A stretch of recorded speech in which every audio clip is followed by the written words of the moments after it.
फलाह university का नक्शा सामने आया है। इंडिया न्यूज के पास यूनिवर्सिटी की बिल्डिंग का नक्शा सामने आया है। करीब 20 एकड़ में ये यूनिवर्सिटी की जो बिल्डिंग है वो बनी हुई है। तो इंडिया न्यूज के पास एक्सक्लूसिव ये नक्शा करीब 20 एकड़ में ये जो यूनिवर्सिटी है वो बनी हुई है। नक्शा भी हम आपको दिखाएंगे और बताएंगे कि जो ये अल फलाह यूनिवर्सिटी है और जिसकी चर्चा काफ़ी हो रही है, इसके पीछे की वजह आप समझिए, क्योंकि अब तक जितने भी डॉक्टर्स की गिरफ्तारी हुई है और या फिर जो मेडिकल स्टूडेंट्स हैं, सामने ये आया, जानकारी सामने आई है कि ये सभी के सभी जो है अल फलाह यूनिवर्सिटी से इनका कनेक्शन और यहाँ पर भी जांच लगातार होती हुई नजर आ रही है। ऐसे में अब जो नक्शा सामने आया है और ये नक्शा अल फलाह यूनिवर्सिटी का हम आपको दिखाएंगे। इंडिया न्यूज के पास एक्सक्लूसिव ये नक्शा और 20 एकड़ में ये जो अल फलाह यूनिवर्सिटी की बिल्डिंग है वो फैली हुई है। ऐसे में देखिए कई सवाल इस यूनिवर्सिटी को लेकर भी उठ रहे हैं कि आखिर यहाँ पर किस तरीके की पढ़ाई होती थी, कैसे शिक्षा दी जाती थी,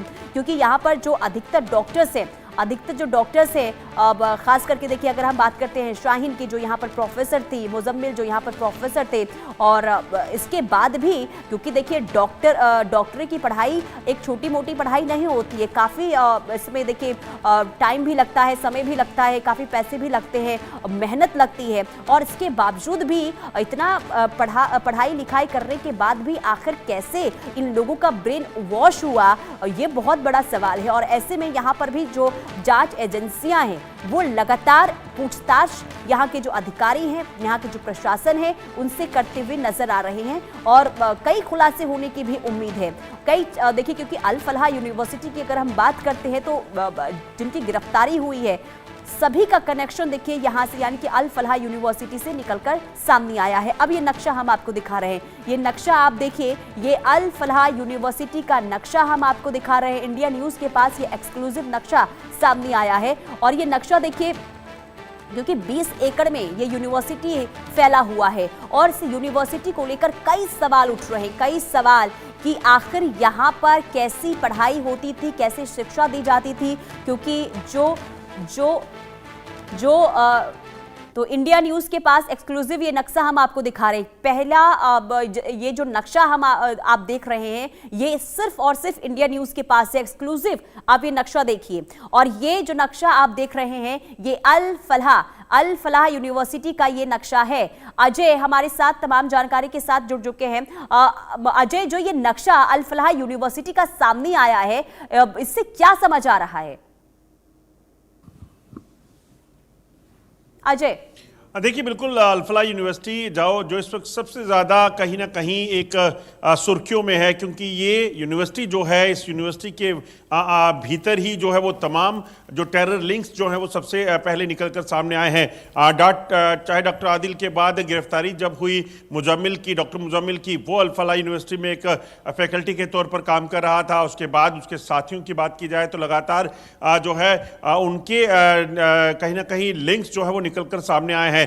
आज एक और जो गिरफ्तारी हुई है जिसमें एक और डॉक्टर जो है जो पठानकोट में एक कार्यरत थे, उनको गिरफ्तार किया गया है। वो भी कश्मीर के रहने वाले हैं और अल फलाह यूनिवर्सिटी में पहले वो थे और वहां से फिर वो पठानकोट पहुंचे। ये तमाम चीजें जो हैं कहीं ना कहीं एक टेरर हॉटस्पॉट के तौर पर जो है अल फलाह यूनिवर्सिटी इस वक्त सुर्खियों में है, जिसको लेकर कहीं ना कहीं बड़ा जरूरी हो जाता है। और ये नक्शा जो है इसमें देखा जा सकता है कि कौन कौन सा डिपार्टमेंट कहाँ बनाया गया था, बिल्डिंग्स कहाँ पे थी, क्या चीज़ें थी, और यहीं पर रहकर जो है वो तमाम कहीं ना कहीं साजिशें जो है वो रची जा रही थी। हालांकि यूनिवर्सिटी ने अपने जो इन तमाम जो फैकल्टी थी या बाकी जो लोग जो एसोसिएटेड थे उनसे किनारा कर लिया है और कहा है कि उनका उससे कोई संबंध नहीं है। जो भी जांच होगी हम जांच में जो है वो सहयोग करेंगे। मगर यकीनन ईडी की रेड्स होने के बाद ये साफ हुआ है कि कहीं ना कहीं अल फलाह यूनिवर्सिटी में पर भी कहीं ना कहीं जांच का घेरा जो है वो बना हुआ है और देखा जाएगा कि आखिरकार वहां पर उसका क्या रोल रहा है, क्यों ऐसा हो रहा है कि जो तमाम लोग दिल्ली ब्लास्ट से जुड़े हुए निकलकर सामने आ रहे हैं, जहां फरीदाबाद में ये रिकवरी हुई थी उससे जुड़े सामने आ रहे हैं, उन तमाम का जो है लिंक आखिरकार अल फलाह यूनिवर्सिटी ही निकलकर सामने आ रहा है। और सबसे बड़ी बात है कि अगर डॉक्टर मुजम्मिल की बात की जाए या फिर कोई और लोग हैं जो कश्मीर के रहने वाले हैं, वो जब इनको यहाँ से जम्मू कश्मीर से टेरर लिंक्स के कारण जो है वो उनको नौकरी से निकाला गया, तो फिर अल फलाह यूनिवर्सिटी में उनको रिक्रूटमेंट कैसे मिल जाता था। था। तो ये तमाम जो चीजें जो हैं, इसके चलते अल फलाह यूनिवर्सिटी को भी जांच के घेरे में सामने फंसना पड़ रहा है।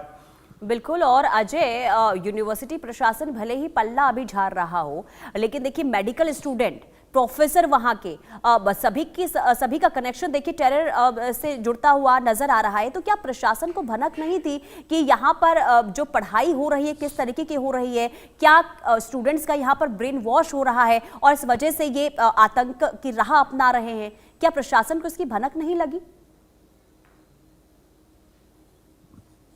देखिए, अब बेशक हो सकता है कि प्रशासन को इस चीज़ की जानकारी ना हो, मगर क्योंकि अब ये मामला ऐसा हो गया है कि इस पर जांच होगी ही होगी और उनको ये जो है वो कहीं ना कहीं क्लियर करना है और जो इन्वेस्टिगेशन एजेंसी है उनके सामने लाना है कि उनका कोई इन तमाम डॉक्टर्स के साथ जो है वो लिंक नहीं है, क्योंकि अल फलाह यूनिवर्सिटी के भीतर ही रहकर कहीं ना कहीं रेडिकलाइजेशन का सिलसिला शुरू हुआ होगा। वहीं से सारी चीज़ें जो है वो देखी जा रही हैं। जिस मौलवी को हिरासत में लिया गया था वो भी एक मेडिकल जो है प्रोफेशनल पहले बताया जा रहा है, पैरामेडिक्स में था, और वो बाद में जो है इन डॉक्टर से मिला और उसके बाद रेडिकलाइजेशन करता रहा।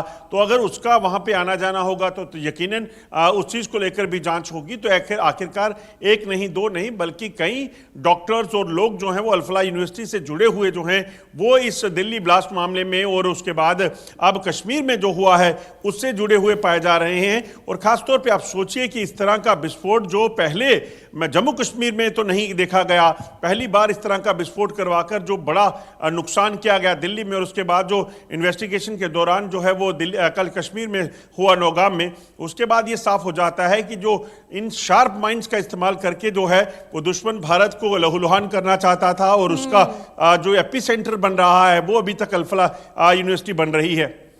बिल्कुल अजय, और देखिए हैरानी इस बात की है कि जो ये गिरफ्तार हुए हैं सभी के सभी डॉक्टर, मैं आपके पास आऊंगी। ये बड़ी खबर सामने आ रही है, अल फलाह यूनिवर्सिटी की बिल्डिंग की पैमाइश की गई है। राजस्व विभाग ने बिल्डिंग की पैमाइश की है। पैमाइश की रिपोर्ट उच्च अधिकारियों को भेजी गई है। जहां कंस्ट्रक्शन को मंजूरी मिली वही बनी है बिल्डिंग और जांच अभी लगातार जारी है। तो ये बहुत बड़ी खबर सामने आ रही है। लगातार देखिए कैसे अल फलाह यूनिवर्सिटी को लेकर जो जांच है वो हो रही है।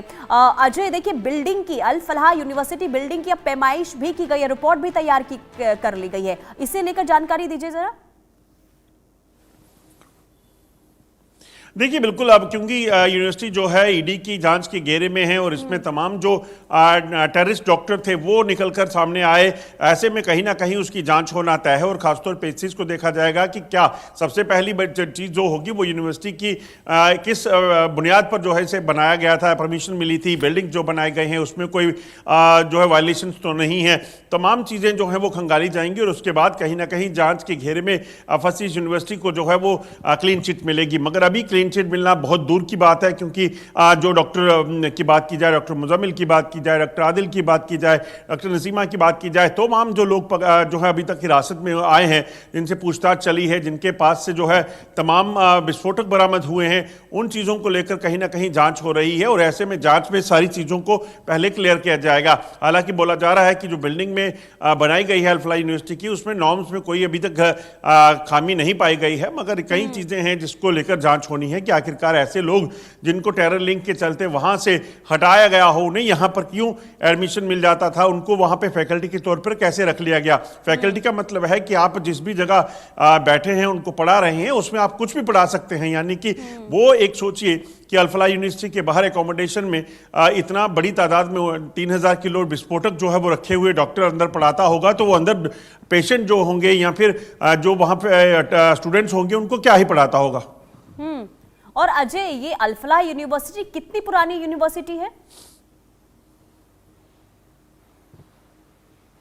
देखिए जो जानकारियां हैं, लगभग 20 साल से ज़्यादा वक्त इस यूनिवर्सिटी को चलते हो गया है और लगातार जो है यूनिवर्सिटी चल रही थी। मगर इसमें एक और चीज़ जो देखी गई है कि लगभग 40% जो स्टूडेंट हैं वो कश्मीर से यहाँ पर देखे गए हैं, जो फैकल्टी हैं या कुछ लोग, तो उनकी तादाद जो है वो ज़्यादा देखी गई है। तो ऐसे में कहीं ना कहीं इस चीज़ को लेकर भी सवाल उठ रहा है कि आखिरकार ऐसा ही क्यों, क्या यहाँ पर कोई स्पेशल ट्रीटमेंट जो है वहाँ पर इन लोगों को मिलता था या कोई खास जो है इनको फ़ायदे यहाँ पे दिए जाते थे।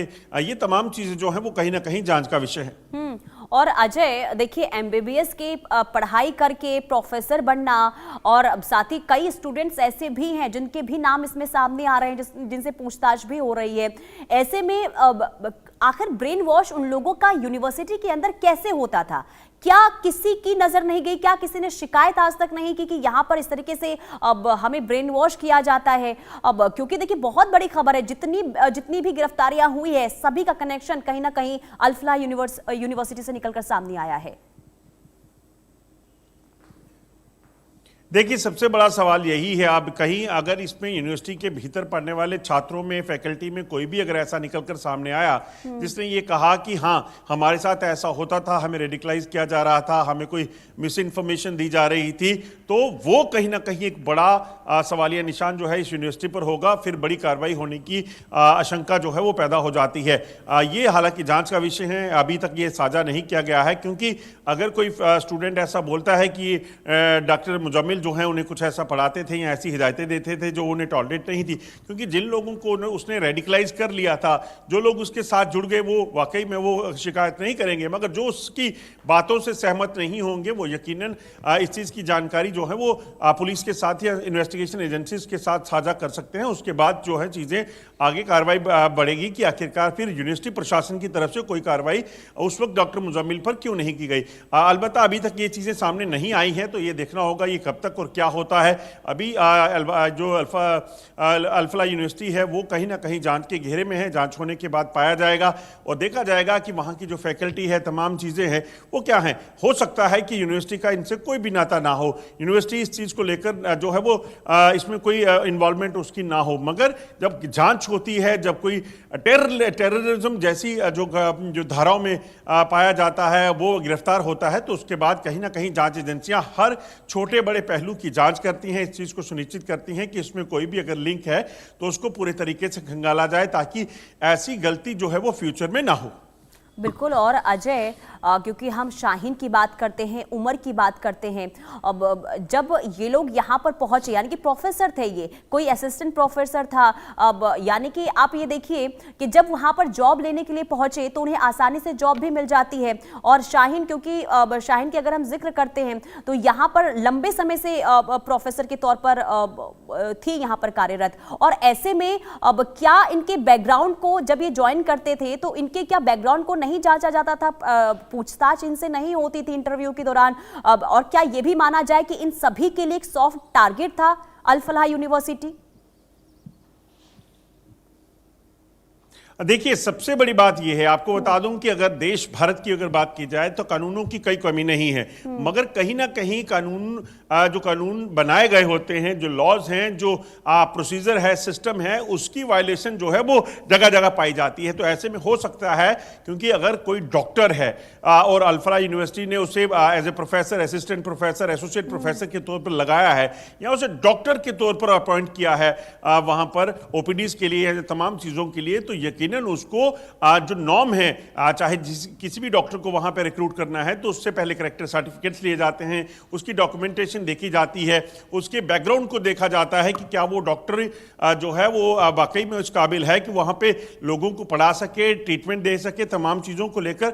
मगर private universities, private colleges, private company जो है इन चीजों को लेकर कहीं ना कहीं थोड़ा खिलवाड़ करती हैं, थोड़ी सी लापरवाही बरतती हैं, जिसका नतीजा जो है बिल्कुल लापरवाही हुई है। उसी का नतीजा देखिए अब निकलकर सामने आ रहा है। बहुत शुक्रिया अजय तमाम जानकारी देने के लिए। जांच हो रही